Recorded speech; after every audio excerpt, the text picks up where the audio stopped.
Una vez entonces el óvulo, el folículo ovárico ha madurado, que más o menos va a ocurrir al día 14, es cuando viene la ovulación.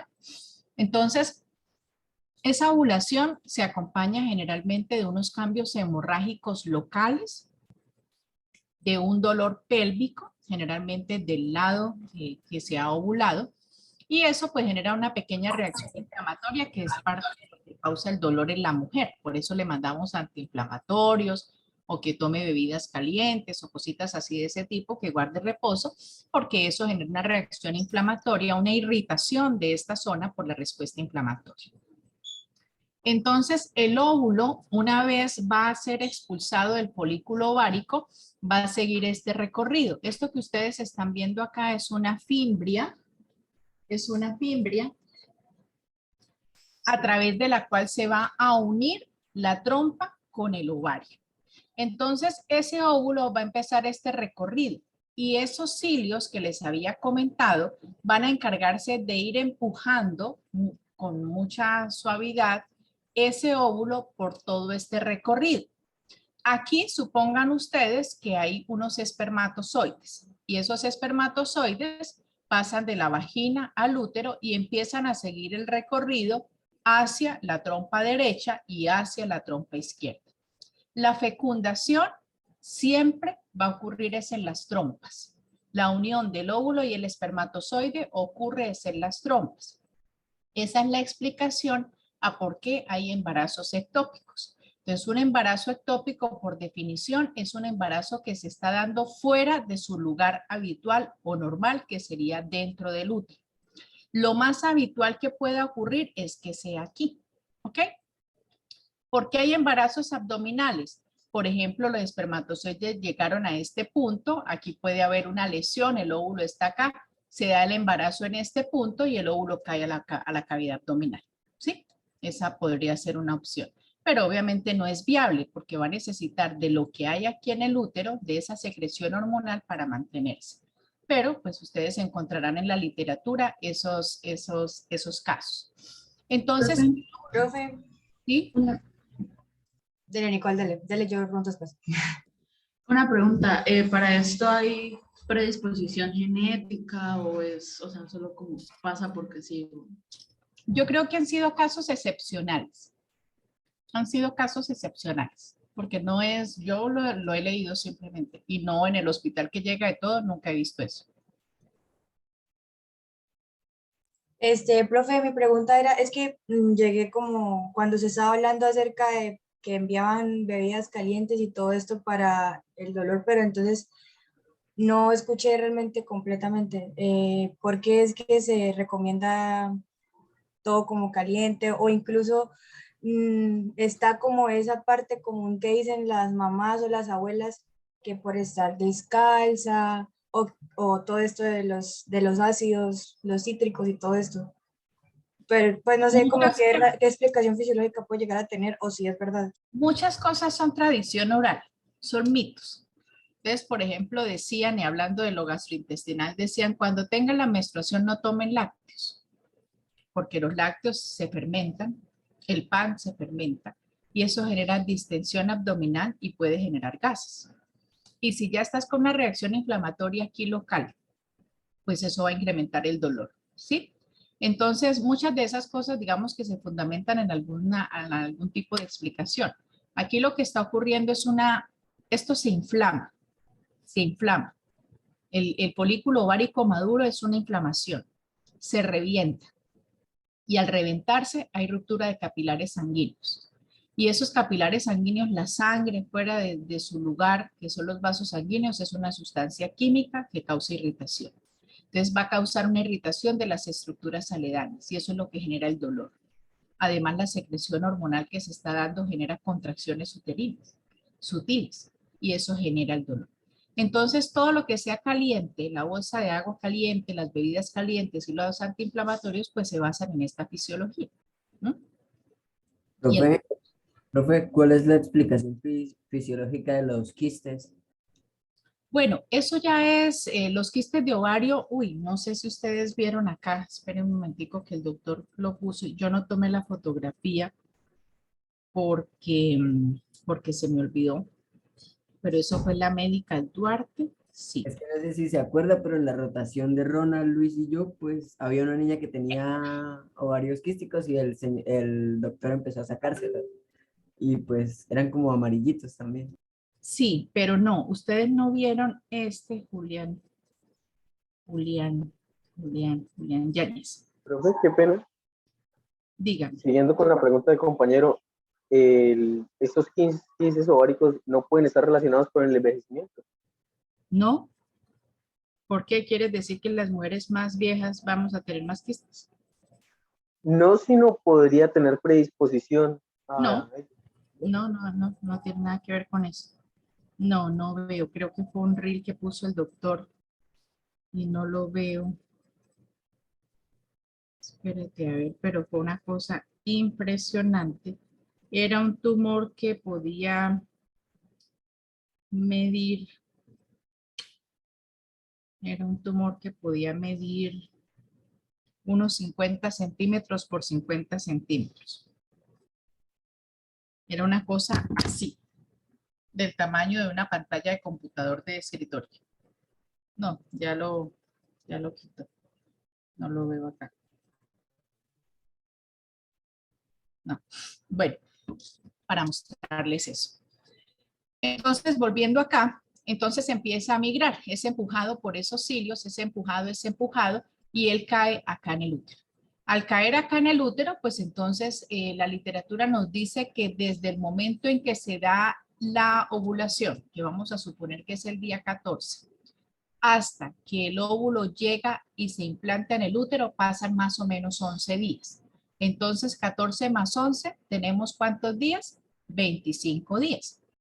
Y la mujer tiene un ciclo de 28. Entonces, la mujer va a estar esperando su menstruación el día 28 y no llega el ciclo menstrual, no llega la menstruación. Entonces, se hace una prueba de embarazo cualitativa, cuantitativa, y ya va a salir con la hormona gonadotrópica elevada. ¿Por qué? Porque ya se implantó.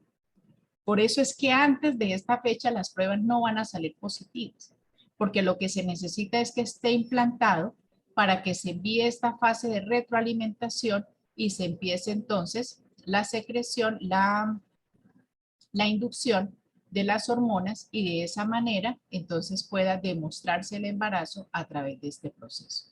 Dígame, Julia Andrea, que está levantando la mano allá atrás. ¿No? ¿Era estirándose? Ok. Era estirándose. Bueno, muy bien. Entonces, ¿aquí qué tenemos? Aquí tenemos, a ver, miremos, este es un embrión. Miren lo tan bonito. Aquí tenemos lo que va a ser el ojo, el intestino medio, el mesenterio, y aquí estamos en el tubo neural. Y aquí vamos a tener las células germinales primordiales que van a estar localizadas aquí en esta cresta genital, el intestino posterior, cloaca, que finalmente pues va a ser el ano, y aquí tenemos el saco vitelino.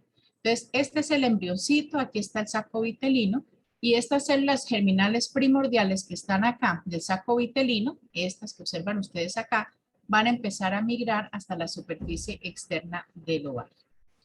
En el curso de esta migración, las células germinales se dividen repetidamente, migran al interior de la sustancia de la corteza ovárica y entonces van a convertirse en esto que vamos a denominar las ovogonias, que van a ser esos primordios a partir de los cuales se va a dar todo este proceso de maduración.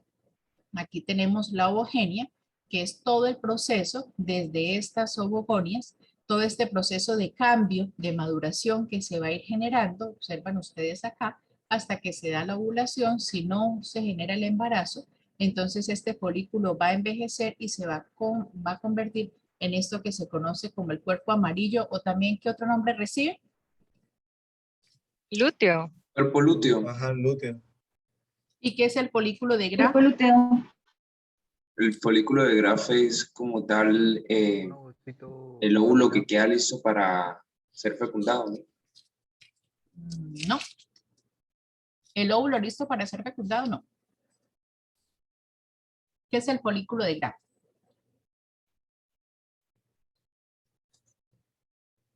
Me dijo vieja. Sí, Mau. A mí me dijo vieja.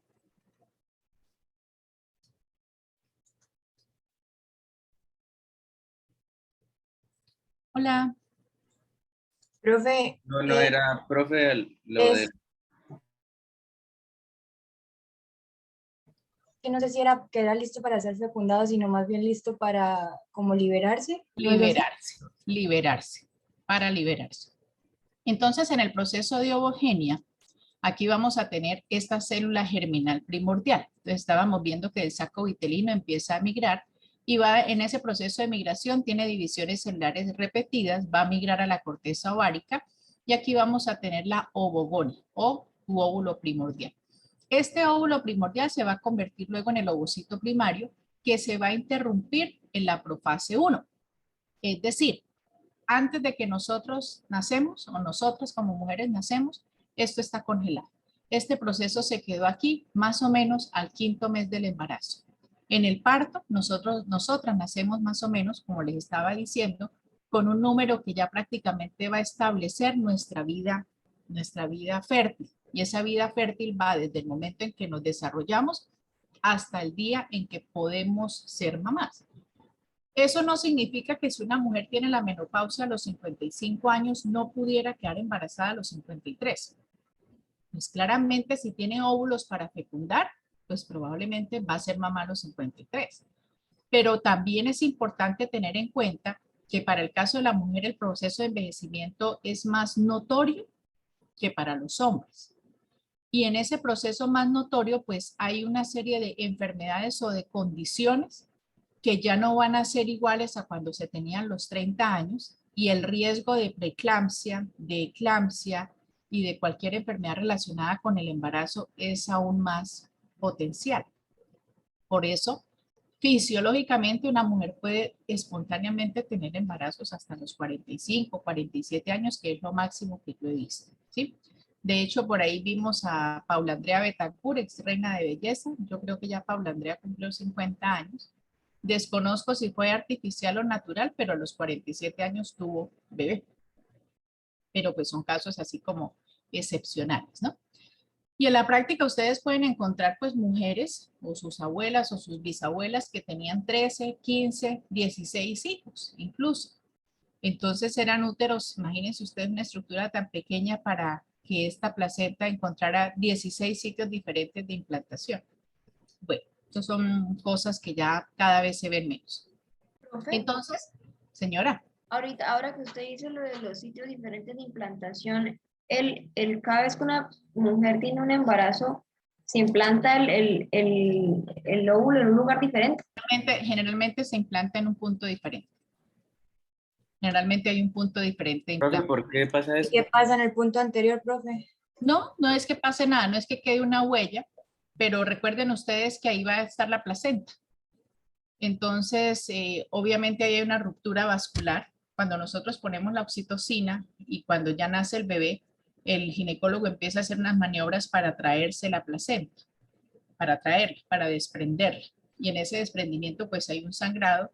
Luego entonces él empieza a hacer un masaje para que con ese masaje se cierren, se contraiga el útero, vuelva a involucionar. Involucionar es volver a su tamaño inicial, que no alcanza sino por allá a los 40 días, a los 2 meses. Eso tiene que ver con el tema de la dieta, que la dieta de los 40 días y no sé qué más. Bueno, eso es más o menos porque sobre esa fecha, un poco más, viene la involución uterina. Vuelve el útero más o menos a su tamaño normal.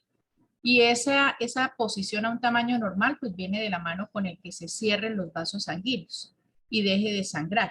¿Listo? Porque eso es una llave. Esos vasos sanguíneos ahí es donde hablamos del código rojo en maternidad. Cuando después de un parto la mamá sangre y sangre y sangre, literalmente se puede perder una volemia de 2 y 3 litros.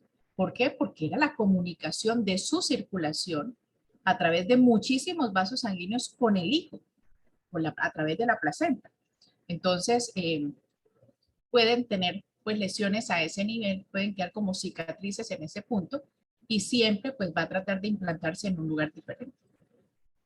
Bueno, entonces a nivel del 5º mes de embarazo, entonces digamos que se interrumpe, que hay como un congelamiento en esta fase y ya cuando sobreviene la pubertad, sea la edad que sea 9, 10, 12, 13 años, entonces entre meiosis 1 y va a dar lugar al primer cuerpo polar, el cual se va a degenerar y esta célula entonces va a quedar con 23 cromosomas. Tenía los 46 y ahora se queda solo con 23, que es el ovocito secundario que quedó interrumpido en la metafase 2. Luego viene el ovocito secundario ovulado, que es lo que mes tras mes se va a producir. Aquí vamos a tener la división de las cromátides hermanas para la meiosis. Se da el proceso de fecundación con un espermatozoide que va a tener la otra cantidad de cromosomas, otros 23 cromosomas, y se da la meiosis 2 completada solamente si hay un proceso de fecundación. Aquí tenemos un segundo cuerpo polar, el cual se va a degenerar, y tenemos un óvulo fecundado que se denomina cigoto, que va a tener la mitad de las cromátides, pero va a tener 46 cromosomas. Bueno, todo este proceso va a ser un proceso que va a depender de un sistema hormonal. Y aquí vamos a hablar de un eje que se llama el eje hipotálamo, hipófisis, ovario. Quiere decir que desde el hipotálamo vamos a tener una influencia hormonal que por vía sanguínea va a llegar a la hipófisis anterior. Y en la hipófisis anterior vamos a tener que a través de la hormona gonadotropina se va a dar la estimulación de la hormona luteinizante para el cuerpo lúteo, ¿sí?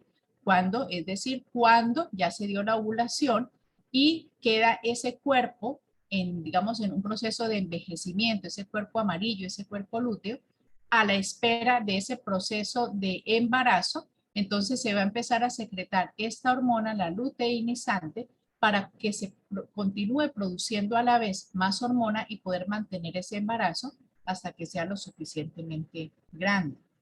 Y tenemos la otra hormona, que es la hormona folículo estimulante. Entonces, cada mes, en el día primero de este ciclo menstrual, que es lo que vamos a ver acá, entonces se empiezan a secretar pequeñas cantidades de esa hormona folículo estimulante, que es la que va a ir haciendo que este folículo vaya creciendo. Entonces él va creciendo, va teniendo estos cambios durante estos 14 días en espera entonces de la ovulación. Entonces tanto el hipotálamo como la hipófisis anterior, como ven ustedes, hay una retroalimentación positiva durante los días 12 a 14, van a actuar sobre el ovario. Claramente la folícula estimulante lo hace desde un punto más temprano, para que el ovario entonces empiece la producción tanto de estrógenos como progesterona y de esa manera pues se puede generar este embarazo. Aquí tenemos esto que va a ser la retroalimentación positiva. Los estrógenos y la progesterona a su vez van a actuar sobre el hipotálamo y sobre la hipófisis anterior.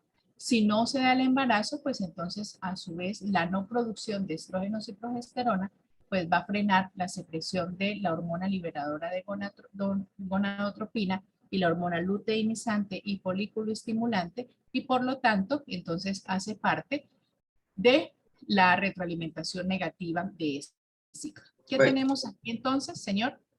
o sea que el estrógeno y la progesterona son solo liberados después de la fecundación del óvulo y la implantación del cigoto en el útero. No. Nosotros secretamos estrógenos y progesterona todo el tiempo. Todo el tiempo secretamos en determinadas cantidades, que es lo que estás viendo en esta gráfica. Aquí tenemos el estradiol y la medida son picogramos sobre mililitros, y aquí tenemos la progesterona y la medición va a ser en nanogramos por mililitro. Entonces, aquí estamos viendo los días del ciclo sexual femenino. Esta gráfica nos está uniendo el estímulo hipotálamo, hipófisis y el estímulo ovario. Entonces, empecemos aquí. En un ciclo de 28 días, la mujer menstruó el día primero, ¿sí?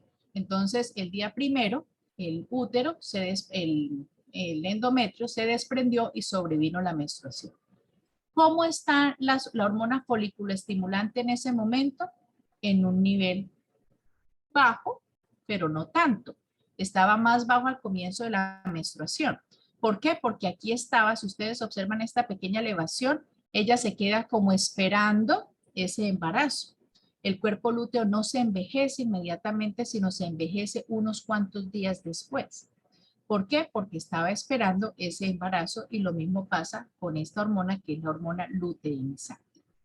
Pero supongamos que aquí no hay ningún embarazo. Entonces, el día en el que se supone que la mujer va a ovular es el día 14, la mitad de ese ciclo. Entonces, vino la menstruación, caen los niveles de la hormona folículo estimulante, caen los niveles de la hormona luteinizante, pero todo este proceso de maduración del óvulo, de folículo, se está generando gracias a la presencia de estas dos hormonas. Entonces tenemos el máximo pico de la hormona folículo estimulante en el día 13, en el día 14 se rompe el folículo y se da la fase de la ovulación, y en ese momento, cuando se rompe el folículo, es el estímulo para la hormona luteinizante. ¿Listo? Entonces esa hormona luteinizante tiene su máximo pico acá porque dice, hombre, se reventó, no se puede envejecer el folículo, necesitamos que continúe produciendo progesterona para que probablemente este mes sí va a haber embarazo y se mantenga el embarazo. Pero miren lo que pasa, llegan los días de la ovulación, llega el día 16, el día 17 y no hubo fecundación, no hubo retroalimentación. Entonces, progresivamente empiezan a caer tanto los niveles de la hormona folículo estimulante como los de la hormona luteinizante. Esto es lo que está pasando desde el estímulo de la ovulación al hipotálamo y a la hipófisis anterior. ¿Y qué es lo que está pasando entonces con respecto a los estrógenos y la progesterona? Miren ustedes que cuando estamos en ausencia, en presencia, perdón, de la menstruación y en ausencia de la ovulación, miren ustedes cómo son los niveles de progesterona. Son niveles muy bajos, ¿sí? Son niveles muy bajos. Aquí tenemos 4, 2, tendríamos más o menos como un nanogramo por mililitro. Sería el nivel de la progesterona. Pero cuando viene la ovulación, vean ustedes que en simultaneidad con el pico que se está dando de la hormona luteinizante, se incrementa la secreción de progesterona en el cuerpo. ¿Por qué? Porque esta es la hormona que se encarga de mantener el embarazo. Entonces, con el pico de la hormona luteinizante se incrementa la secreción de la progesterona. ¿Por qué? Porque la hormona luteinizante está manteniendo el cuerpo lúteo y el cuerpo lúteo a su vez induce la secreción de progesterona. No hubo embarazo. Miren ustedes que van a pasar los 11 días que les estaba diciendo, de los que habla la literatura, o 12 o 13 o 14 días, dependiendo desde el recorrido de la trompa hasta el útero, y observan ustedes que no, que pasaron todos los días, no hubo embarazo. ¿Qué pasó con la progesterona? Cayó simultáneamente con los niveles de la hormona luteinizante. ¿Qué pasa con los estrógenos? Los estrógenos es otra hormona muy importante para el desarrollo femenino, y observan ustedes que en la menstruación también cayeron esos niveles. Pero después de la menstruación y a medida que se va dando los estímulos de la folícula estimulante, tenemos estos máximos picos de estrógenos. Entonces ahí dicen, no, es que está en sus días, es que está de un temperamento que no se le aguanta pero nadie, que esos cambios hormonales, está alegre, está triste, está feliz, está llorando, etcétera, etcétera, corresponden a estas fluctuaciones que ustedes observan acá y se relacionan justo con la ovulación. Miren acá en este punto, inmediatamente se da la fase de la ovulación, que caen de manera importante los niveles de estrógeno, pero los de progesterona sí se mantienen muy altos y finalmente caen los dos niveles a un nivel basal. ¿Listo? A un nivel basal. De tal manera, Ronald, que tu pregunta es, las mujeres siempre vamos a tener picos hormonales relacionados con la ovulación, no tanto relacionados con la menstruación. Los picos hormonales están dados con la fase de la ovulación. Con la menstruación caen los niveles hormonales, sobre todo de estrógenos y progesterona, pero en ese momento empiezan a generarse los estímulos para generar la ovulación. ¿Claro hasta ahí? Sí, Una pregunta. adelantándome, si hablamos de un posible embarazo, la progesterona y el estrógeno aumentarían de ahí en adelante. Se mantiene, sí señor, se tienen Y que en mantener. cuanto a la hormona luteinizante y la Nada, folicoestimulante, ellas van a mantenerse Eso. durante unas semanas más de embarazo, pero ya luego van a mantener un rango, digamos, van a establecerse en un rango normal, porque ya el embarazo no va a depender de ellas. El embarazo va a depender directamente de la producción hormonal que se genere por el feto, de esa unión de las hormonas que produzca ese feto durante el embarazo. Profe, y entonces, bueno, lo poco que yo sé acerca de la planificación familiar, las pastillas lo que hacen es darle a la persona estrógeno. Estos picos. Entonces mantienen este pico alto. Entonces las pastillas que son dependientes de estrógenos te van a mantener este pico de tal manera que van a impedir la ovulación. Por eso se llaman anovulatorios, porque impiden la ovulación. Así que todo el tiempo la mujer va a estar con una carga alta de hormonas. De hormonas, no van a haber estas caídas, no van a haber estos valles y por lo tanto no va a haber lugar a la ovulación. Cuando la mujer olvida tomarse las pastillas durante varios días, con una generalmente no pasa, pero pues puede pasar. Pero porque en medicina ustedes saben que nada es 1 más 1, son 2. Pero cuando puede pasar, entonces hay una caída tan brusca de esos niveles porque se necesitan cargas sostenidas para que se mantengan en el tiempo. Pero cuando hay una caída importante, pues entonces puede dar lugar a la ovulación, se escapa un óvulo y viene el embarazo. Pero Profe, los ovulatorios en general, eso es lo que hacen. Profe, respecto a tomar pastillas anticonceptivas, ¿de qué manera repercute, por ejemplo, la suspensión de 1 o 2 pastillas o incluso cuando uno las comienza a tomar, cómo repercute en el peso? Todas ellas tienen digamos, unos efectos secundarios importantes. De los efectos secundarios importantes está relacionado con el peso por un índice metabólico más lento. Está relacionado también con la presencia de varices, enfermedad tromboembólica. Las pacientes pueden, o sea, existe la predisposición a enfermedades tromboembólicas, a formar trombos y esos pues que generen trombosis venosa superficial, trombosis venosa profunda. La cefalea también es otra de las características, pues por ese nivel hormonal tan alto.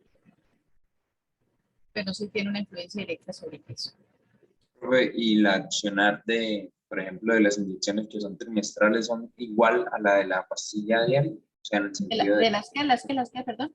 las inyecciones anticonceptivas que son trimestrales. Ahorita vemos algo de eso, o sea, son picos muy fuertes. Pues digamos que la medicina ha evolucionado en muchos sentidos por tratar de hacernos la vida más fácil, pero yo soy de las que piensa de que eso desde lo fisiológico pues es un atropello a la fisiología. ¿Sí? Y claramente eso tiene sus consecuencias más temprano que tarde. Pero pues eso es lo que pienso. ¿Sí? Pero pues cada quien con sus deseos y con sus prácticas y con el avance científico, ¿no? Bueno, entonces el ciclo ovárico, señora. qué pena, yo tenía otra duda. Lo que pasa es que yo no, o sea, no soy como muy conocedora de esto, por eso le tengo la pregunta. O sea, si las pastillas en realidad tienen esas hormonas, dice, o sea, yo alguna vez vi que ellas también afectaban algo a nivel de la mucosa y que esto hacía que el espermatozoide tampoco pudiera entrar a fecundar. Entonces, o sea, ¿por qué cuando están en el ciclo normal, sin anticonceptivos, que sí hay ovulación, por qué la presencia de esas hormonas no afecta a la mucosa para que el espermatozoide no logre fecundar? Porque no es el mismo componente, son derivados. No es la misma hormona, o sea, ¿La pastilla tiene derivados? o sea, derivados de la hormona, pero no es la misma hormona. Y Ah, ok. además, recuerden ustedes que esas pastillas o esos componentes farmacológicos no tienen solamente un principio activo, también tienen algo que se llaman los excipientes o sustancias adicionales con funciones adicionales. Entonces, la función adicional no va a depender precisamente de la hormona, ¿sí? Sino de sustancias que pueden, por ejemplo, ocasionar cambios en el pH. Y entonces ese cambio en el pH hace que sea más lento el movimiento de los espermatozoides en ese pH, por ejemplo. Ok, profe. O Gracias. pueden inducir cambios en la flora bacteriana, por ejemplo. Profe, una pregunta. Es que tuve como un lapsus y me confundí. Por así decirlo, estrógeno y estradiol, estamos hablando de una misma cosa, ¿cierto? O sea, de una misma hormona sexual. Son los estrógenos, pero claramente sí hay unos cambios en su conformación. Ya ahorita vamos a ver eso. Vamos a ver unas cositas adicionales para que les quede más claro. Bueno, nos quedamos solamente 24 estudiantes. ¿Los demás cancelaron? Profe, tengan en cuenta que en la cámara de Juliana hay otras 2 personas también. Entonces son 26. Ujú. Entonces con eso nos quedamos con 26. Bueno. Ciclo ovárico, duración de 28 días, anormalidad en el ciclo, entonces eso puede traer como consecuencia menor fertilidad. Recuerden que se libera un único óvulo y se va a preparar el endometrio uterino para esa implantación. Cuando estamos en el periodo antes de la pubertad, no hay prácticamente secreción ni de folículo estimulante ni de luteinizante porque pues no se necesita. Pero cuando ya llega la etapa prepuberal o puberal, pues entonces empiezan a secretarse estas hormonas y a ese periodo de la primera menstruación se denomina menarquia, o al periodo en el cual la niña se desarrolla se llama menarquia. La folícula estimulante y la luteinizante van a estimular el ritmo de la secreción que estábamos viendo allá, de la progesterona y de los estrógenos y el crecimiento y la proliferación de las células a este nivel. Profe, Entonces, señora.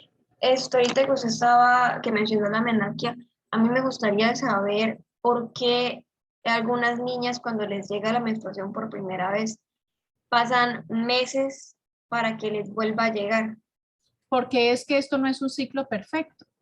Esto genera unos cambios y el acondicionamiento y alcanzar ese punto adecuado en el que mes tras mes se produzcan las concentraciones adecuadas para lograr la estimulación y crecimiento se tarda meses en ajustarse. De hecho, hay niñas que pueden tener la primera menstruación y a los 2 años volver a menstruar. Y a los 2 años no van a tener menstruaciones regulares, sino por allá a los 6 meses fue que consiguieron las menstruaciones regulares. Como hay otras niñas que sí empiezan a regular desde su primera menstruación. Son cambios que se dan, son cambios que hacen parte de lo que en epidemiología llamamos las variaciones interindividuales, que pueden obedecer sobre todo a factores ambientales, a cambios en la alimentación o de alguna manera algunos antecedentes genéticos.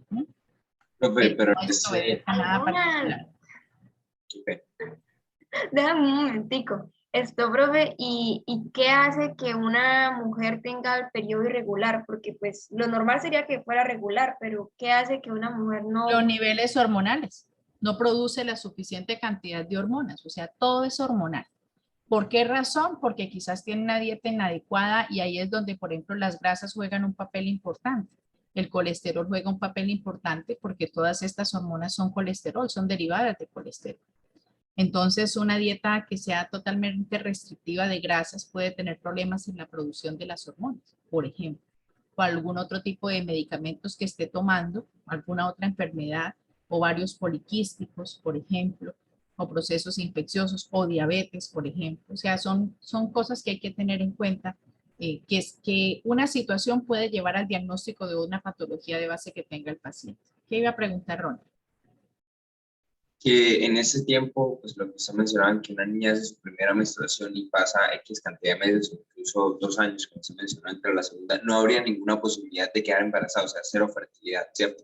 Existe el riesgo, porque es que ¿quién nos garantiza que no? O sea, nosotros estamos generando escenarios que hemos conocido, pero nadie nos garantiza que no haya habido una ovulación, y esa ovulación no necesariamente en ese periodo de maduración, desde la menarquia a ese, nadie nos asegura que no haya tenido, por ejemplo, una ovulación, solamente que no hubo menstruación, o que manchó un poquito, y manchó tan poquito que no se dio cuenta. ¿Sí me hago entender? Entonces eso es algo que no lo podemos asegurar. Uno diría que no, pero de manera retrospectiva. Pero si llegase a suceder, pues esas son las conclusiones que uno podría sacar, porque ¿qué más puede pensar uno? ¿Sí me hago entender? O sea, no hay un escenario al cual que tú le puedas apostar el 100%. Y en cuanto a lo que preguntaba Laura sobre las mujeres que no tienen una regulación, eso es lo que de alguna manera conllevan la administración de los anticonceptivos de manera oral, ¿no? Y ellos son 28 días. Ayuda a regular, claro, porque está, exacto, los objetivos son esos. Entonces, pueda que el objetivo de la mujer no sea planificar, pero dado que tiene ciclos tan irregulares, y necesitan regularse, pues entonces se le da la carga hormonal de pronto como para estimular al cuerpo a que produzca las hormonas. ¿Sí? No es el objetivo que sean ovulatorios, sino por el contrario, ayudar a regular. Y dentro de eso hay una farmacología muy amplia, o sea, hoy día lo que manejan los ginecólogos es una cantidad de medicación de todos los tipos habidos y por haber, pues para cada caso en particular. Bueno, sigamos aquí para avanzar un poquito. Entonces, estos van a ser todos los cambios que se van a generar. Entonces, tenemos esta zona central que es la zona pelúcida y esta zona pelúcida ténganla ahí muy en cuenta para que ahorita que veamos algo de la fecundación, aquí tenemos el folículo preantral. Ven ustedes acá cómo se va modificando. El óvulo es la parte más central. Tenemos entonces que se va a rodear de ese folículo antral. Tenemos algo que se llama la teca, el antro. Finalmente va a ir creciendo. Y estas células que se llaman acá las células de la granulosa van a irlo rodeando. Acá tenemos ya entonces cuando se da el proceso de la ovulación, el óvulo, la corona radiada que va a ser la estructura que tiene que penetrar o perforar el espermatozoide para poder fusionar su núcleo con el núcleo del óvulo y así pues dar la fecundación. Y este es el envejecimiento del cuerpo lúteo. Aquí tenemos el corpus albicans, que ya es cuando está totalmente envejecido. Vamos a ver por aquí. Aquí tenemos una imagen de microscopio donde se ve súper bonita esta estructura. Acá la tenemos. Ay, perdón. Acá la tenemos. Entonces, acá el folículo primordial rodeado por una capa de granulosa, el folículo primario, que era el que estábamos viendo allí, pues va a inducir la hormona folículo estimulante induce el crecimiento de 6 a 12 folículos primarios. ¿Ven ustedes? Decíamos que teníamos como de 1 a 2 millones en el momento en que se va a dar la eclosión puberal. Pero si sacamos las cuentas, en un año que se produzcan 12 óvulos y multipliquemos eso por una vida fértil de la señora que se haya desarrollado a los 10 años y la menopausia vino a los 50, entonces multipliquemos 40 por 12, ¿cuánto nos da?